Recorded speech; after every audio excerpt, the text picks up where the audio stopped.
বন্ধুসকল নমস্কাৰ এই মুহূৰ্তত চৰকাৰী কৰ্মচাৰীসকলৰ বাবে প্ৰকাশ হোৱা এটা গুৰুত্বপূৰ্ণ সুখবৰ জনাবলৈ চেষ্টা কৰিছো চাওক অৱশেষত চৰকাৰে বাধ্য হৈ ঘোষণা কৰিলে OPSৰ দৰে এটা আঁচনি বন্ধুসকল এই নতুন আঁচনিটোৰ নাম হল UPS অৰ্থাৎ ইউনিফাইড পেনশন স্কিম বন্ধুসকল এই ইউনিফাইড পেনশন স্কিমৰ বিষয়ে অৰ্থাৎ কেতিয়াৰ পৰা আৰম্ভ কৰিব কোনে কোনে আবেদন কৰিব পাৰিব ইয়াৰ সম্পূৰ্ণ সবিশেষ আমাৰ আগৰ ভিডিঅটোত সবিস্তাৰে প্ৰকাশ কৰিছো আজিৰ এই ভিডিঅটোত জনাবলৈ যত্ন কৰিম যে ইউনিফাইড পেনশন স্কিমৰ অধীনত পাঁচটা কি গুৰুত্বপূৰ্ণ বেনিফিট কৰ্মচাৰীসকলে লাভ কৰিবলৈ সক্ষম হ'ব বন্ধুসকল ইয়াৰ আগতে আপোনালোকক এটা সৰুকৈ অনুৰোধ জনাবলৈ বিচাৰো যদি আপুনি প্ৰথমবাৰৰ বাবে আমাৰ চেনেলৰ ভিডিঅ'সমূহ চাই আছে অনুগ্ৰহ কৰি চেনেলটো সাবস্ক্ৰাইব কৰি হাতত ৰাখিব কিয়নো চাকৰি জীৱনৰ সৈতে জড়িত বিভিন্ন সময়ত প্ৰকাশ হৈ থকা গুৰুত্বপূৰ্ণ কিছুমান ইনফৰমেশন আমাৰ চেনেলৰ মাজেৰে আপোনালোকক জনাবলৈ যত্ন কৰা হয় তে বন্ধুসকল চাওক যিহেতু কৰ্মচাৰীসকলে বহু দিনৰ পৰা ওল্ড পেনশনৰ সপক্ষে মাটি থকাৰ সময়তে এই যে চৰকাৰে অৰ্থাৎ কেবিনেটে ইউনিফাইড পেনশন স্কিম নামেৰে এটা নতুন আঁচনি এপ্ৰুভেল কৰিলে এই আঁচনিটোৰ পাঁচটা যি বিশেষ লাভ বুলি ক'ব লাগিব এই বিশেষ যি লাভ কেইটাৰ বিষয়ে আমি জানিবলৈ যত্ন কৰো আহকচোন দেখুৱাবলৈ লৈছো চাওক স্ক্ৰিনত কেবিনেট এপ্ৰুভছ ইউনিফাইড পেনশন স্কিম আৰু এই নতুন স্কিমটো UPS বুলি জনা যাব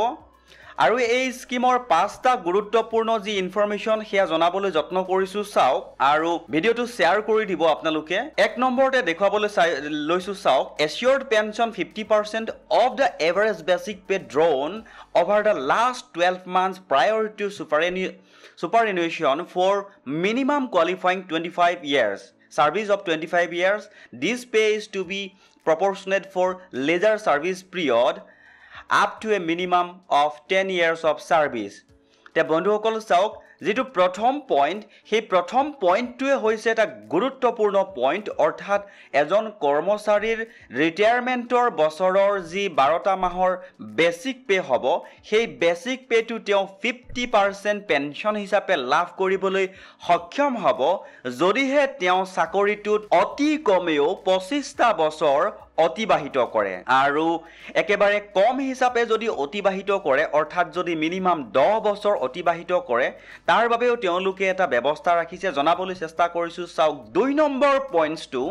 2 নম্বৰতে লিখিছে assured family pension 60% of pension of the employee immediately before his demise তে বন্ধুসকল চাওক যদি কৰ্মচাৰীজনে চাকৰি কৰি থকাৰ অৱস্থাতে যদি তেওঁৰ মৃত্যু হয় তেতিয়া হলে ফ্যামিলি পেনশন হিচাপে 60% পেনশন দিয়াৰ কথা উল্লেখ কৰিছে এটা গুৰুত্বপূৰ্ণ ইনফৰমেশন কৰ্মচাৰীসকলৰ বাবে আৰু ইয়াৰ পিছতে চাওক দেখুৱাবলৈ যত্ন কৰিছো 3 নম্বৰ পইণ্টটো লিখিছে assured minimum pension ₹10,000 per month on superannuation after minimum 10 years of service অৰ্থাৎ যদি এজন কৰ্মচাৰীয়ে মিনিমাম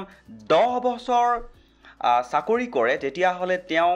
যিটো তেওঁৰ পেনশন হ'ব সেইটো 10,000 টকাকৈ প্ৰতি মাহে পাবলৈ সক্ষম হ'ব বুলি উল্লেখ কৰিছে ইয়াৰ পিছতে চাওক 4 নম্বৰটো দেখুৱাইছো ইনফ্লেশন ইনডেক্সন অৰ্থাৎ মুদ্ৰাস্ফীতিৰ ইনডেক্সনৰ ওপৰত তেওঁলোকে এটা পইণ্ট ৰাখিছে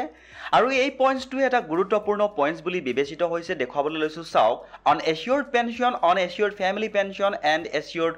minimum pension অৰ্থাৎ এই যেটো ইনফ্লেশন ইনডেক্সৰ অধীনত assured pension অৰ্থাৎ পেনশন দিয়া হ'ব বুলি কৈছে assured family pension অৰ্থাৎ পৰিয়ালৰ বাবেও পেনশন দিয়া হ'ব বুলি কৈছে আৰু assured minimum pension অৰ্থাৎ অতি কমেও এটা পেনশন দিয়াৰ কথাটো উল্লেখ কৰিছে কাৰণ ইনফ্লেশনৰ ইনডেক্সৰ লগতেই জড়িত হৈ আছে